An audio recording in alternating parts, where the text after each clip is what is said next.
Fala galera, voltamos mais um pouquinho do nosso judiciário, dando continuidade a tudo aquilo que já desenvolvemos até o momento.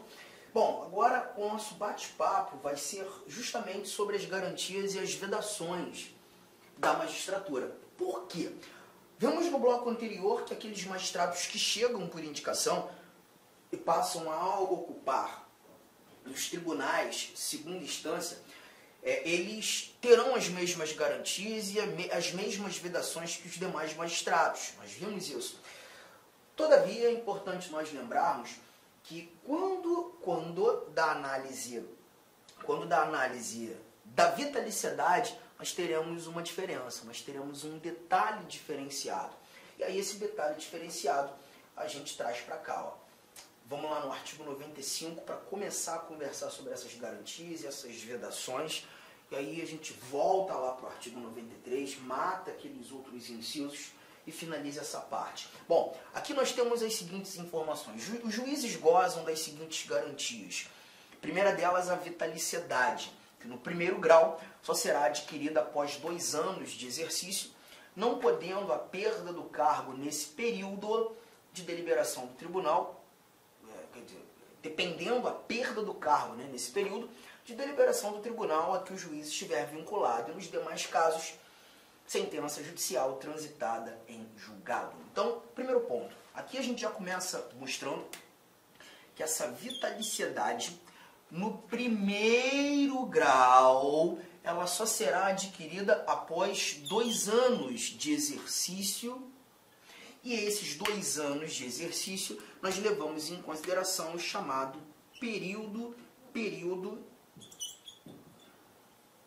de vitaliciamento. Só que o cuidado que você tem que ter é que esse período de vitaliciamento, 2 anos para a conquista dessa vitaliciedade, isso aqui estará apenas para os magistrados de carreira, para os magistrados que efetivamente começaram no primeiro grau, na primeira instância. Lembre-se, você começou no primeiro grau, você iniciou a sua atividade jurisdicional na primeira instância, na entrância mais inferior possível, foi sendo promovido de entrância para entrância até chegar ao tribunal. Mas quando no tribunal, percebeu você alguns outros magistrados que já chegaram ali, por indicação. Não fizeram um concurso público de provas e títulos para a magistratura. Chegaram ao Poder Judiciário por indicação. E estes todos magistrados que chegam por indicação, eles não precisam encarar o período de vitaliciamento. O importante é lembrar que esse período de vitaliciamento, esses 2 anos, estará apenas para os magistrados de carreira. Todo magistrado indicado adquire a vitaliciedade no ato da posse. Todo magistrado indicado adquire a vitaliciedade no ato da posse. Guarde esse primeiro detalhe. Esses 2 anos esses 2 anos estará apenas para os magistrados de carreira. Estará apenas para os magistrados de carreira. Se eu cheguei por indicação, eu adquiro a vitaliciedade no ato da posse. Tá, entendi. Essa vitaliciedade, ela me protege o quê? De quê?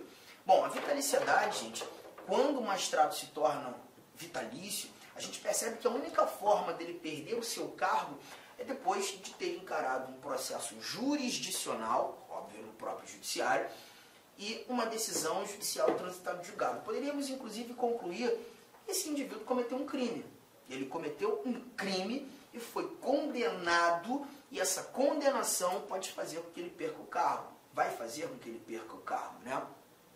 Agora, enquanto não vitalício, ele pode perder o cargo por processo administrativo. Foi o que a gente viu aqui, ó. Dependendo a perda do cargo nesse período de 2 anos, momento em que ele ainda não conquistou a vitaliciedade de deliberação do tribunal a que o juiz estiver vinculado. Ele pode perder o cargo por um processo administrativo enquanto não vitalício. Depois de vitalício, os demais casos, já vitalício, sentença judicial transitada em julgado. É lembrar, inclusive, que todo magistrado tem o que chamamos de foro por prerrogativa de função. Os magistrados não serão julgados na primeira instância. Eles serão sempre julgados na instância acima de onde eles atuam. Então, se eu sou um juiz de primeira instância, serei julgado na segunda. Se eu atuo na segunda instância, eu serei julgado num tribunal superior. Se eu estou no tribunal superior, ministro de um tribunal superior, eu serei julgado no Supremo Tribunal Federal. Se eu estou no Supremo, como não existe ninguém acima do Supremo, eu serei julgado no próprio Supremo.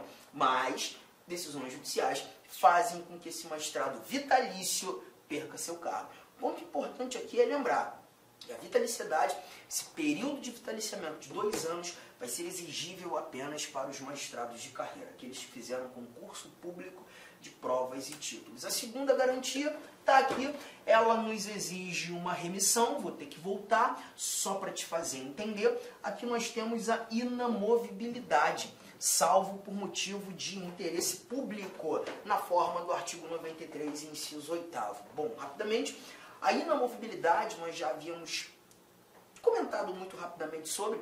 A inamovibilidade nada mais é do que a impossibilidade de remover o magistrado de um juízo para outro, de uma comarca para outra, sem a sua anuência, sem a sua autorização. A regra é essa. Eles são inamovíveis, não podem ser removidos, mas tem um salvo, tem uma exceção, um motivo de interesse público. E aí a gente tem uma remissão, artigo 93, inciso 8º, eu vou te mostrar lá. Olha o que a gente encontra nesse inciso 8º do 93, está na tela. Olha aqui, ó. O ato de remoção ou de disponibilidade do magistrado, por motivo de interesse público, fundar-se-á em decisão por voto da maioria absoluta do respectivo tribunal ou do Conselho Nacional de Justiça, assegurada a ampla defesa. Então, perceba, não é uma decisão monocrática. Por exemplo, eu estou fazendo um monte de besteira. Vamos imaginar que eu já seja um magistrado atuando na segunda entrância, aquela comarca intermediária, aquelas comarcas intermediárias, tem um quantitativo razoável, populacional e de demanda processual, mas comecei a fazer um monte de besteira. Nossa, eu estou apavorando a comarca, fazendo loucuras, gerando prejuízos absurdos ao interesse público. Por motivo de interesse público, eu posso ser removido.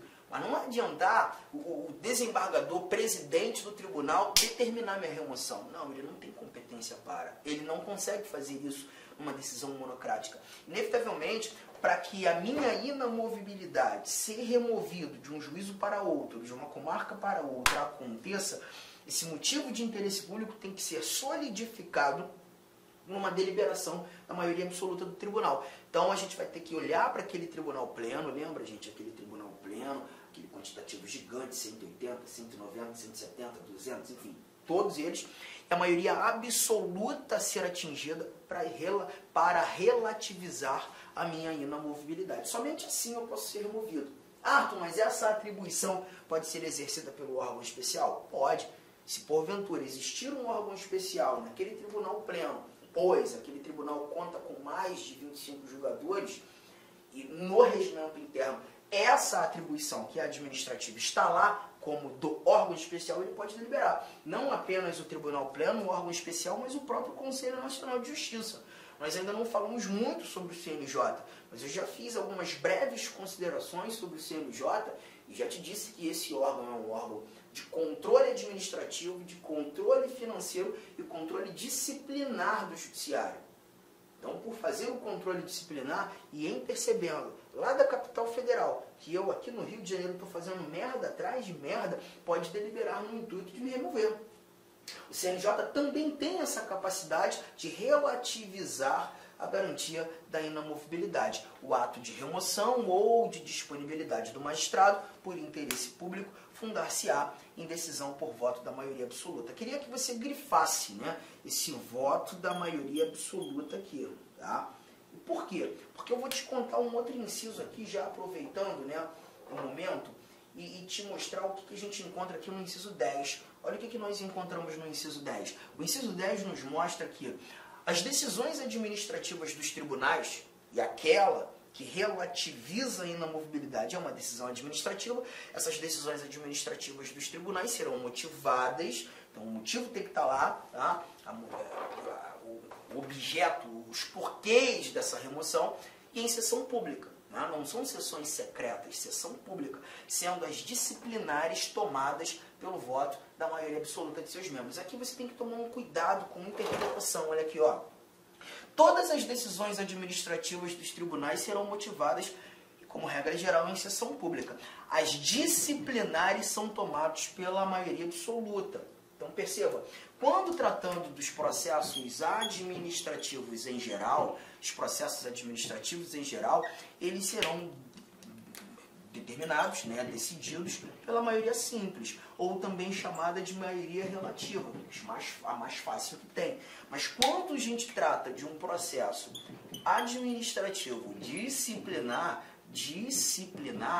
aí a exigência que sejam decididos pela maioria absoluta, tá?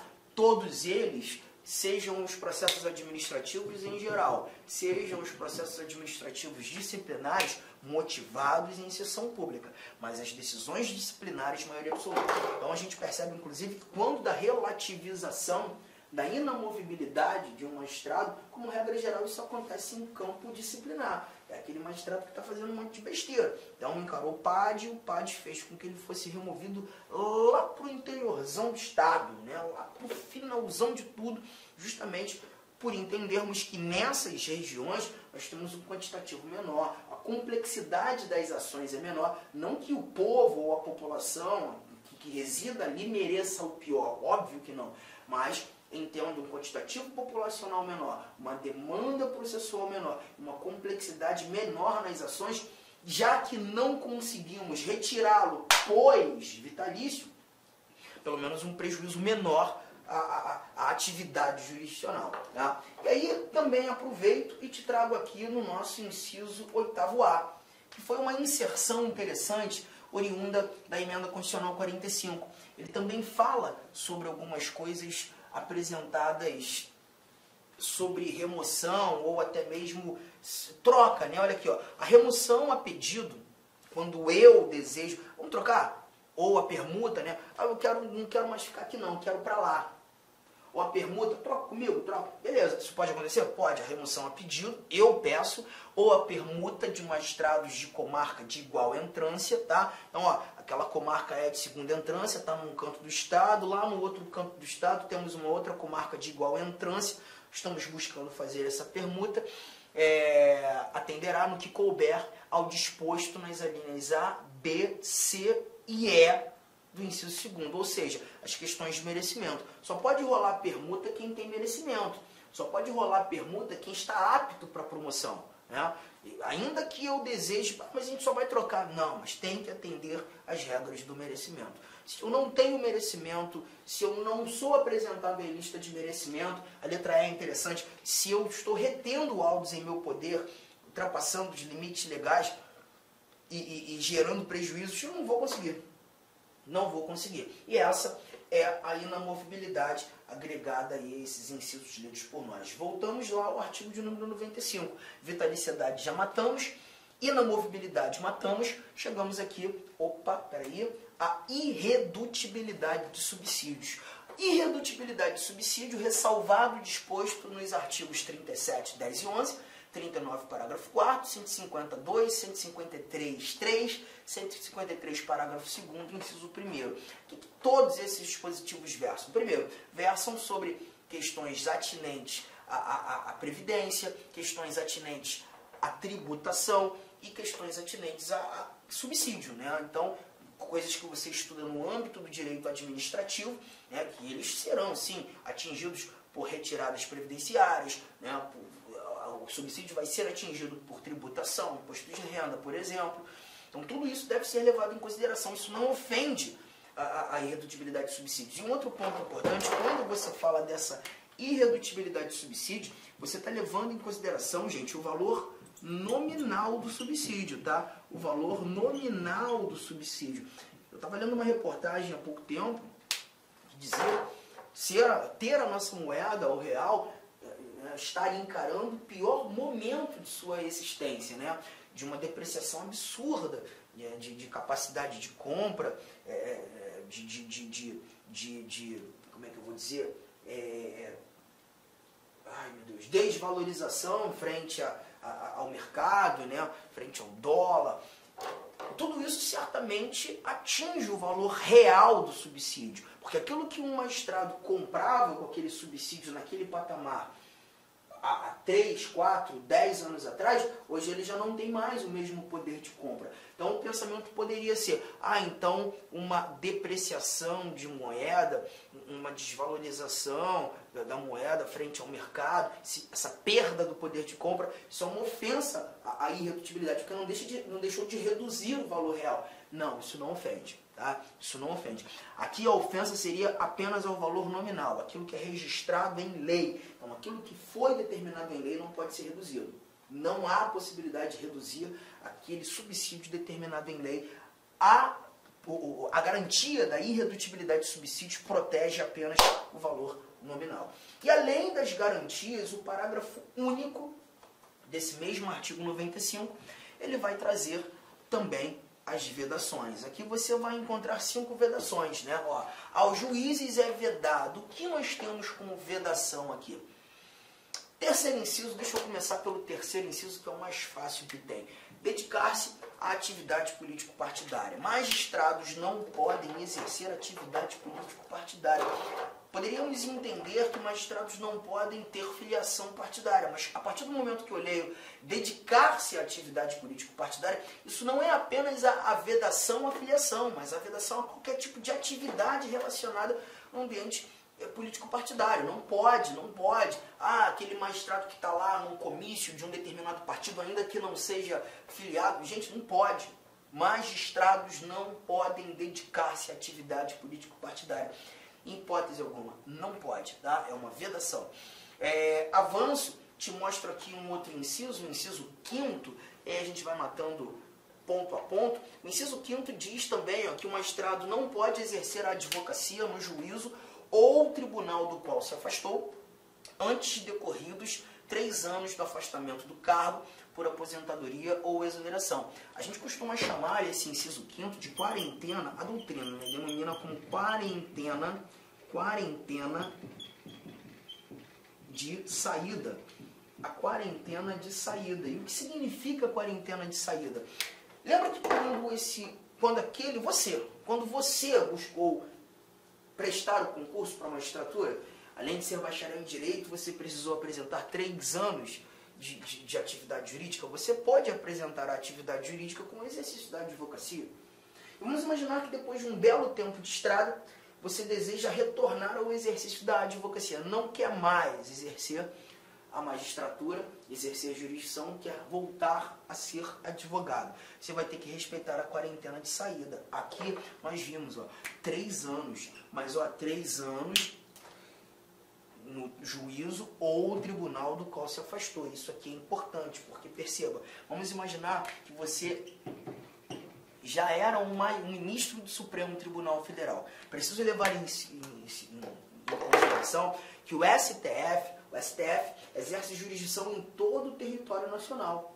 E o STF exerce jurisdição para todas as justiças. Então você estará impedido de advogar em qualquer que seja o juízo brasileiro, qualquer que seja justiça. Justiças estaduais, justiça federal, justiça do trabalho, o Supremo está para todo mundo. 3 anos, de forma ampla, completa.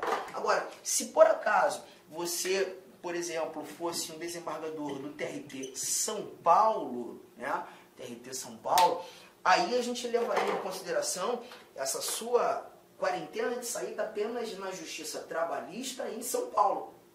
Mas na Justiça Trabalhista aqui no Mato Grosso, a Justiça Trabalhista de Santa Catarina, você já poderia atuar de imediato. Assim como em São Paulo, você já poderia atuar na Justiça Comum, na estadual, na federal, na eleitoral, só não na Justiça Trabalhista. Porque a abrangência do TRT, além de ser regional, apenas naquela região, nesse caso São Paulo, também estaria apenas relacionada à atividade trabalhista. Outras justiças não haveria nenhum tipo de problema. Agora, se você fosse um juiz de uma primeira instância, você levaria em consideração apenas a comarca que você exerceu jurisdição. A comarca que você deixou. Você está na comarca da capital aqui do estado do Mato Grosso. Você só não vai atuar na Justiça Estadual, comarca do Mato Grosso. Se porventura da Justiça Estadual, se fosse da Justiça do Trabalho, apenas na comarca da capital, Justiça do Trabalho aqui. Então isso deve ser levado em consideração. É essa quarentena de saída que nós discutimos aqui. Não existe a impossibilidade, né? absoluta para sempre de não advogar. Há de se respeitar apenas a quarentena de saída. Tranquilão? Firmeza? Aí a gente tem aqui o nosso inciso 1º, que diz pra gente que o magistrado também não poderá, é vedado aos juízes exercer, ainda que em disponibilidade, outro cargo ou função pública, salvo uma de magistério. Você não pode ser juiz e secretário de Estado, você não pode ser desembargador e ministro de Estado, você não pode exercer outras funções públicas, exceto ter matrículas no magistério. Você pode sim ser um juiz de direito e atuar como professor universitário na Universidade Federal do teu estado, não problema algum. Você pode ter matrículas no magistério. É a única possibilidade. Outras funções não dá. Um belo exemplo aqui é trazer o Sérgio Moro, o ex-juiz federal Sérgio Moro. Ele simplesmente abriu mão da magistratura, pediu exoneração, não é licença, ele pede exoneração para exercer um ministério. Se tornou ministro da Justiça, né? Depois de ter deixado o ministério, ele não retornou à magistratura, pois ele não pediu uma licença. Foi justamente a exoneração. Um outro bom exemplo, lá no meu estado, né, a gente teve um governador que, inclusive, perdeu o cargo por processo de impeachment, o Witzel. Olá, meus amigos. Inicialmente eu quero pedir licença para vocês, pois interrompi a sua aula. Mas essa aula do YouTube é uma aula demonstrativa para você conhecer aí a nossa estrutura, os nossos professores e os nossos cursos. Eu sou o professor Lac, especialista em concursos públicos. Somente em 2022 eu fui aprovado em 7 concursos públicos e a minha meta é buscar 10 aprovações por ano. Eu acho que eu consigo este ano cumprir a minha meta de aprovação. E eu estou aqui para ajudar vocês. Nós aqui da Lá Concurso estamos fazendo a melhor campanha, a campanha de melhor qualidade, mais competitiva para o concurso da Secretaria Municipal de Saúde de Cuiabá. E nós temos aí vários cursos, vou apresentar para vocês rapidamente. Nós temos aqui a opção online, todos os conhecimentos básicos, item a item, sem nenhum item fora do edital, para fechar o edital. 10 parcelas de R$ 35,00, oficial técnico de administração online 10 de 45, técnico de enfermagem 10 de 50 e apoio jurídico 10 de 50. Detalhe, esses cursos nossos online não é aquele transmitido em sala de aula que o cara grava. O nosso não. O nosso é gravação em estúdio com excelente qualidade de áudio, de imagem e de iluminação, claro, também de edição. Tem presencial? Tem presencial. Professor, esse presencial é transmitido ao vivo? Sim. Ah, professor, mas adapto mais aí a metodologia de presencial. Não tem problemas. Ele é transmitido ao vivo. Nós temos aí, né, conhecimentos gerais, todos os cargos. Tem uma promoção aqui bacana. Para quem se matricular até o dia 23/9 vai pagar 10 de R$50. Quem se matricular depois do dia 23, 10 de 75, e a turma presencial Conhecimentos Básicos, iniciando dia 4 de outubro. Tem técnico de enfermagem? Sim, temos técnico de enfermagem também. Mesma coisa, tem a promoção aí, dia 23/9, paga 10 de 70, após o dia 23/9, paga 10 de 120, e o início da turma começa no dia 4/10, né? E claro, a nossa luva de ouro aí, tá certo? O nosso produto master aqui, que é a turma VIP. Essa turma VIP tem todo um diferencial, onde eu, professor Lac, coloco toda a minha experiência e dedicação. Só de conhecimentos específicos são 15 aulas minhas. Essa turma aqui é para, cara, o cara que cumprir, o cara que assistir esse curso, participar, cara, eu tenho muita confiança e muita certeza que ele vai sair muito bem e ele vai ter todas as condições de ser aprovado. Beleza, pessoal? Então, essa aqui é uma chamadazinha aí. Tem aqui embaixo, tem um link para você falar diretamente com o nosso atendente. Qualquer coisa, você vai no nosso Instagram. Quem responde o direct do Instagram sou eu, faço isso pessoalmente, porque é um canal de comunicação que eu abri, que eu exerço diretamente com os nossos alunos. Valeu, meus amigos. Então, venham estudar conosco.